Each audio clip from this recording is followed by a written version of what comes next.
आप सभी को मेरा प्रणाम। स्वागत है आप सबका मेरे चैनल होली बुक्स में। अब तक हम शिव पुराण रुद्र संहिता के सती खंड से अध्याय 13 सुन चुके हैं।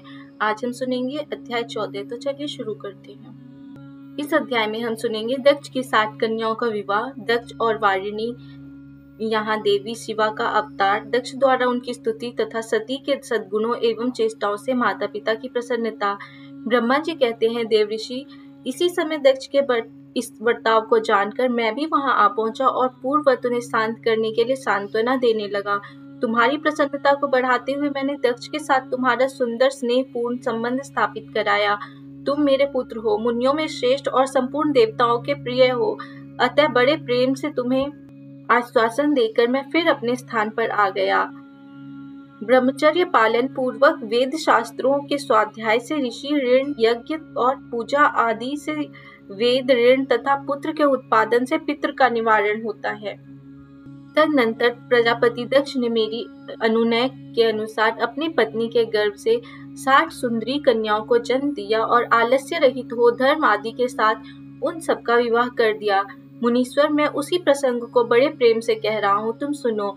मुने, दक्ष ने अपनी 10 कन्याएं विधि पूर्वक धर्म को ब्याह दी, 13 कन्याएं कश्यप मुनि को दे दी और 27 कन्याओं का विवाह चंद्रमा के साथ कर दिया। भूत यानी बहुपुत्र अंगिरा तथा कृशासव को उन्होंने 2-2 कन्याएं दी और शेष 4 कन्याओं का विवाह तार्क्ष यानी अरिष्टनेमि के साथ कर दिया। इन सबके संतान परंपराओं से तीनों लोक से भरे पड़े हैं, अतः विस्तार भय से उनका वर्णन नहीं किया जाता। कुछ लोग शिवा या सती को दक्ष की ज्येष्ठ पुत्री बताते हैं, दूसरे लोग उन्हें मझली पुत्री कहते हैं तथा कुछ अन्य लोग सबसे छोटी पुत्री मानते हैं। कल्प भेद से ये तीनों मत ठीक है। पुत्र और पुत्रियों की उत्पत्ति के पश्चात पत्नी सहित प्रजापति दक्ष ने बड़े प्रेम से मन ही मन जगदम्बिका का ध्यान किया, साथ ही गदगद वाणी से प्रेम पूर्वक उनकी स्तुति भी की। बारंबार अंजलि बांध नमस्कार करके वे विनीत भाव से देवी को मस्तक झुकाते थे। इससे देवी शिवा संतुष्ट हुई और उन्होंने अपने प्रण की पूर्ति के लिए मन ही मन यह विचार किया कि अब मैं वीरिणी के गर्भ से अवतार लूं। ऐसा विचार कर वे जगदम्बा दक्ष के हृदय में निवास करने लगी।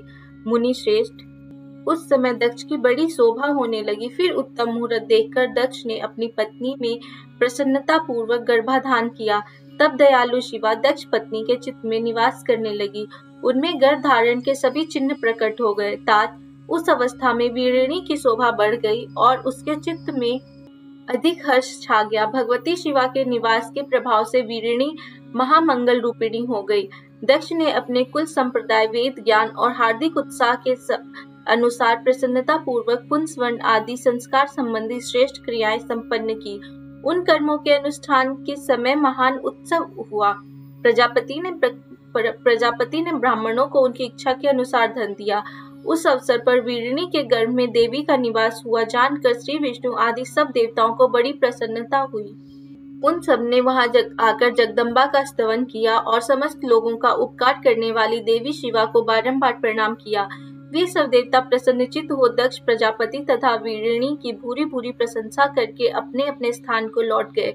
नारद, जब 9 महीने बीत गए तब लौकिक गति का निर्वाह कराकर 10वें महीने के पूर्ण होने पर चंद्रमा आदि ग्रहों तथा ताराओं की अनुकूलता से युक्त सुखद मुहूर्त में देवी शिवा शीघ्र ही अपनी माता के सामने प्रकट हुई।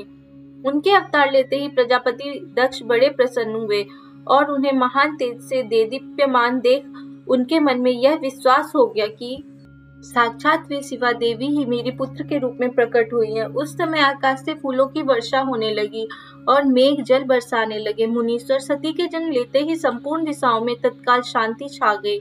देवता आकाश में खड़े हो मांगलिक गान बाजे बजाने लगे। अग्निशालाओं की बुझी हुई अग्नियां सहसा प्रज्वलित हो उठी और सब कुछ परम मंगलमय हो गया। वीरिणी के गर्भ से साक्षात जगदम्बा को प्रकट हुई देख दक्ष ने दोनों हाथ जोड़कर नमस्कार किया और बड़े भक्ति भाव से उनकी बड़ी स्तुति की। बुद्धिमान दक्ष की स्तुति करने पर जगन माता शिवा उस समय दक्ष से इस प्रकार बोली, जिससे माता वीरिणी न सुन सके। देवी बोली, प्रजापति, तुमने पहले पुत्री रूप में मुझे प्राप्त करने के लिए मेरी आराधना की थी। तुम्हारा वह मनोरथ आज सिद्ध हो गया। अब तुम उस तपस्या के फल को ग्रहण करो। उस समय दक्ष से ऐसा कहकर देवी ने अपनी माया से शिशु रूप धारण कर लिया और शैशव भाव प्रकट करती हुई वे वहां रोने लगी। उस बालिका का रोदन सुनकर सभी स्त्रियां और दासियां बड़े वेग से प्रसन्नता पूर्वक वहां आ पहुंची।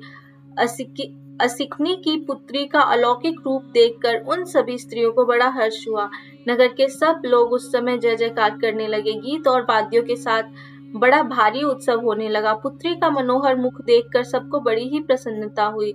दक्ष ने वैदिक और कुलोचित आचार का विधि पूर्वक अनुष्ठान किया, ब्राह्मणों को दान दिया और दूसरों को भी धन बांटा। सब और यथोचित गान और नृत्य होने लगा। भांति भांति के मंगल कृत्यों के साथ बहुत से बाजे बजने लगे। उस समय दक्ष ने समस्त सद्गुणों की सत्ता से प्रशंसित होने वाली अपनी उस पुत्री का नाम प्रसन्नता पूर्वक उमा रखा। तदनंतर संसार में लोगों की ओर से उसके और भी नाम प्रचलित किए गए, जो सबके सब महान, मंगलदायक तथा विशेषतः समस्त दुखों का नाश करने वाले हैं। वीरिणी और महात्मा दक्ष अपनी पुत्री का पालन करने लगे तथा वह शुक्ल पक्ष की चंद्रकला के समान दिनों दिन बढ़ने लगी। द्विज श्रेष्ठ बाल्यावस्था में भी समस्त उत्तमोत्तम गुण उसमें उसी तरह प्रवेश करने लगे जैसे शुक्ल पक्ष के बाल चंद्रमा में भी समस्त मनोहारिणी कलाएं प्रविष्ट हो जाती है। दक्ष कन्या सती सखियों के बीच बैठी बैठी जब अपने भाव में निमग्न होती थी, तब बारंबार भगवान शिव की मूर्ति को चित्रित करने लगती थी।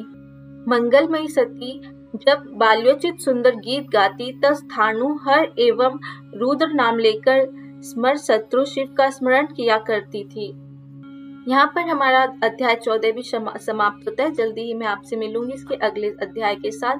तब तक अगर आपने मेरे चैनल को सब्सक्राइब नहीं किया है तो जरूर कर लीजिए, और अगर आपको वीडियोस अच्छी लग रही हो तो लाइक बटन पे क्लिक कर दीजिए, और अगर आपका कोई भी सुझाव हो तो आप हमें कमेंट बॉक्स में लिखकर जरूर बताएं। ओम नमः शिवाय। हर हर महादेव।